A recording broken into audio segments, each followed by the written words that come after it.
Imagine standing outside on a cool October night, hearing nothing but the hum of passing cars, and then, suddenly, the sound of people running, voices rising, and a burst of chaos that changes an entire community forever. In the span of just a few seconds on Milwaukee's north side, a quiet neighborhood became the setting of a tragedy that no one saw coming. One that would send shockwaves through a family, ignite public outrage, and raise painful questions about justice, accountability, and the system meant to protect us. Before we go any deeper, a quick shout-out. If you're into cases like this and want more deep-dive crime documentaries, make sure you like, subscribe, and click the bell icon so you never miss an upload from one crime at a time. Now, let's get into it. On October 20th, 2025, 16-year-old Marquis Champion had no idea that the hours ahead would be the final chapter of his young life. And what's even harder to accept is how preventable this tragedy may have been. Marquis wasn't just another statistic or another headline. He was a son, a nephew, a friend, the kind of kid who should have been thinking about school, sports, or weekend plans, not caught in the middle of an adult's escalating anger. You hear 12 gunshots fired nearby, followed by what sounds like screaming. The night began in a house on 79th Street and Hampton Avenue in Milwaukee. It was supposed to be calm, a normal evening, but inside those walls, tension was starting to build. Witnesses later said the conflict began over something small, an argument sparked by words that were taken the wrong way, a misunderstanding, something that should have been solved with a conversation, not violence. But standing in the middle of it all was a man whose presence would shift the entire atmosphere of the house. 37-year-old Martell Haire. Some people in the home knew him, some barely did, but nobody expected the next moments to unfold the way they did. According to the investigation, the argument inside grew sharper. Words were exchanged, emotions flared, and witnesses say that Martell's tone changed. One comment, referring to girls in the house as women, rubbed someone the wrong way, and instead of the situation cooling down, it quickly started to heat up. In many homes, tension like this fizzles out. Someone steps away, someone apologizes, the moment breaks. But on this night, the opposite happened.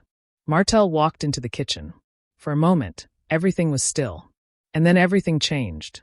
Authorities later pieced together the timeline from surveillance audio, video angles from homes nearby, and the statements of those who lived through it.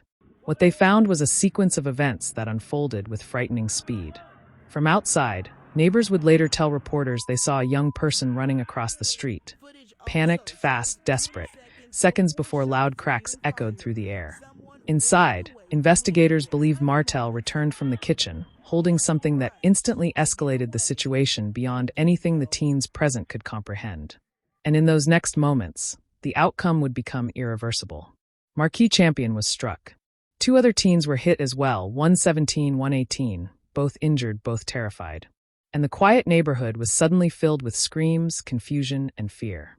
What should have been another ordinary night became a turning point for everyone who lived there. Within minutes, police and first responders flooded the 7900 block of Hampton.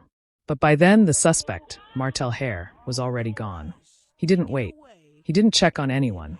He didn't look back. He ran. He slipped into the darkness, leaving behind chaos, heartbreak, and a community desperate for answers. And here's where things start to twist even deeper. Because once investigators pulled his record, they found something that made the story even more heartbreaking, something that sparked outrage all across Milwaukee. Martell shouldn't have been free in the first place. As police canvassed the neighborhood and detectives reviewed surveillance footage, the identity of the man they believed was responsible became clearer by the hour. And when the name Martell Haire entered the investigation, officers knew they weren't dealing with someone unknown to the system. They were dealing with someone who had been on law enforcement's radar long before that October night. Public records later confirmed that Martell had open warrants and a history of serious cases that had never fully been resolved. That detail alone sparked a painful and infuriating question in the days following the shooting. If he was wanted already, how was he still out walking free? For Marquis' family, especially his uncle, Milwaukee Alderman Mark Chambers Jr., that question wasn't just political. It was deeply personal. His nephew was gone, and the man investigators named as the suspect had slipped through cracks that everyone now realized were far too wide. In the hours after the shooting, Alderman Chambers made a public plea. He wasn't just calling for justice, he was calling for answers. He stood both as a grieving uncle and as a frustrated city leader, asking how someone with Martell's background managed to avoid arrest for so long. His voice echoed the anger and heartbreak of an entire community. Meanwhile, back at the crime scene, detectives worked nonstop. They studied angles from multiple security cameras, listened to audio that captured the escalating argument, and interviewed the injured teens who survived. Through the fear, the shock, and the confusion, the story slowly pieced itself together. Inside the house, the argument had only lasted minutes. It didn't build over days. It didn't come from an old feud. It was sudden, sharp, and heated. Witnesses described the shift in Martell's behavior, how his tone escalated, how the atmosphere went from tense to dangerous. And then, the moment he walked into the kitchen, everything shifted. Outside the home, surveillance footage captured the frantic escape of one of the teens, running through the yard across the street, trying to get away before the worst happened. Only seconds later, the camera picked up the muffled sounds of panic mixing with the sharp cracks that echoed through the neighborhood. It was a timeline that investigators could track almost second by second. And with every second, the case grew stronger. Within days, the Milwaukee County District Attorney's Office filed charges. 1 count of first-degree reckless homicide, 2 counts of first-degree reckless injury, 1 count of first-degree recklessly endangering safety, and possession of a firearm by a felon. Each offense carried major penalties, and together, the charges represented a sentence that, if convicted, could add up to more than a lifetime behind bars. But charging someone is one thing. Finding them, that was the real challenge. By the time investigators arrived on the scene the night of October 20th, Martell was already long gone. He didn't wait to explain, didn't turn himself in, didn't contact anyone. The moment he fled, he became a fugitive. Milwaukee police put out bulletins immediately, and word spread fast. Portraits of Martell circulated through news outlets, social media, and neighborhood groups. Friends of the family shared posts begging the public to come forward with any information. The city was holding its breath, waiting for a break, any break, that would bring this manhunt to an end. But days went by, then a week, then more. No sightings, no leads strong enough to act on, until something finally shifted. Tips began to filter in, some small, some promising, some completely false. But one particular tip pointed investigators toward a direction that no one expected. Hundreds of miles away in Oklahoma. The idea that Martell, a Milwaukee resident with deep ties to the area, had somehow made it all the way to the Oklahoma City region raised even more questions. How did he travel? Who helped him? How long had he been planning to leave? Investigators still haven't publicly released every detail about his route, but one thing was certain. He was trying hard to disappear. As Milwaukee held vigils and the community mourned for Marquis, U.S. Marshals quietly intensified their search.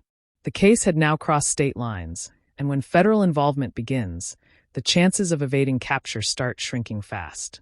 The Marshals tracked down addresses, questioned connections, monitored patterns, and slowly narrowed down possible locations based on tips and travel activity. And then, nearly a month after the shooting, they made their move.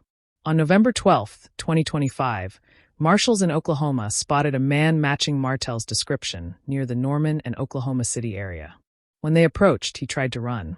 Reports later said he attempted to get away, climbing a fence and making one last effort to avoid being captured.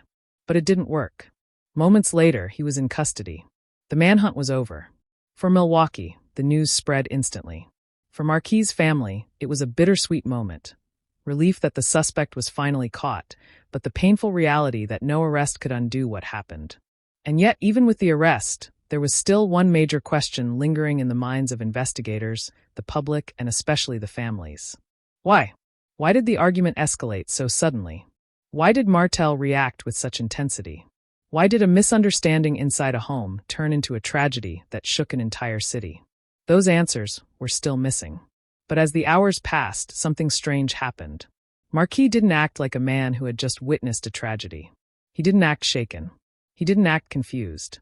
Instead, according to investigators, his attitude shifted into something cold, almost calculated. Like a man trying to figure out what happened next. Not out of fear, but out of self-preservation. Back in Milwaukee, Martell's family was in full panic mode. They kept calling his phone, sending messages, reaching out to anyone who may have seen him. And the longer the silence stretched, the the louder the fear became. They knew Martell. They knew his routines. They knew he would never disappear without calling his mother. Not for a minute, let alone hours. And then came the moment that froze the family's world in place. Law enforcement reached out with news that made everything feel unreal. A body had been discovered in Oklahoma, and they believed it was Martell. Imagine receiving that kind of message. One moment you're praying he's just out of reach, and the next you're being asked to identify him in another state hundreds of miles away. The shock, the disbelief, the emotional collapse. It didn't feel possible. What made the situation even stranger was how quickly Marquis' name began circulating among investigators. Because while Martell's whereabouts were unknown, Marquis weren't. He had suddenly resurfaced, in Oklahoma, acting suspicious, drawing attention, and allegedly carrying items investigators believed belonged to Martell. That became the turning point. Detectives began tracing movements, pulling surveillance footage, checking cell phone records, and talking to anyone who might have interacted with Marquis on that trip. And slowly, hour by hour, the story began to take shape. Footage allegedly showed Marquis traveling out of state alone. Receipts placed him in specific locations at times that didn't line up with his story. His own behavior, panicked, inconsistent, and contradictory, added even more weight to the growing suspicion. And then came the break investigators needed. Marquis was taken into custody in Oklahoma. When police finally got him into a room and started asking questions, something became immediately clear. His explanations didn't match the evidence. The timeline didn't match his version of events. And the more they pressed, the more tangled his story became. Meanwhile, Martell's family was left trying to process the reality. The nephew they watched grow up, the young man they loved, the voice they knew so well, was gone. And the person believed to be responsible was someone they trusted enough to let into the family. That's the kind of betrayal that breaks something deep. Because even after being detained, even after the evidence stacked up, even after the public became aware of his arrest, Marquis didn't express remorse. No emotional breakdown. No attempt to explain in a way that made sense. Instead, according to reports, he held on to the same inconsistent story that investigators had already torn apart. Why? Was it fear? Denial? Or something darker? As prosecutors began reviewing the case, building their timeline, and preparing charges, Martell's family was forced into a painful position, living with unanswered questions. Questions that claw at the edges of every quiet moment. Questions that keep you awake at night replaying everything, wondering how a simple conflict spiraled into a tragedy that crossed state lines. And still, the most haunting question remains. What really happened in those last moments when only two people were present? One who can no longer speak, and one who refuses to tell the truth. Those are the questions that linger long after headlines fade. They force us to reflect on trust, choices, and the consequences of inaction. And they force us to confront something uncomfortable. Sometimes, tragedy is not just about what happens, but about what could have been prevented. As we leave this case for now, one thing is undeniable. Martell Haire's story deserves to be remembered in full, not just as a statistic, but as a young man whose life mattered deeply to those around him. And while the legal system works toward justice, the emotional journey, the grief, the anger, the unanswered questions, continues for those left behind. So now I want to leave you with this. What would you do if you were in a situation where trust, fear, and split-second decisions collided? Could you handle the weight of choices made in an instant? And if someone you trusted made a choice that changed everything, how would you reconcile with the aftermath? Remember to honor those affected, keep asking questions, and stay aware of the hidden struggles people carry. And if you found this case compelling, make sure to like, subscribe, and click the bell icon so you never miss another story from one crime at a time. If you found this case interesting, watch this next. A case where betrayal, trust, and tragic choices collide in a story that spans states and hearts. Because these stories remind us that sometimes the most dangerous people are the ones we know best.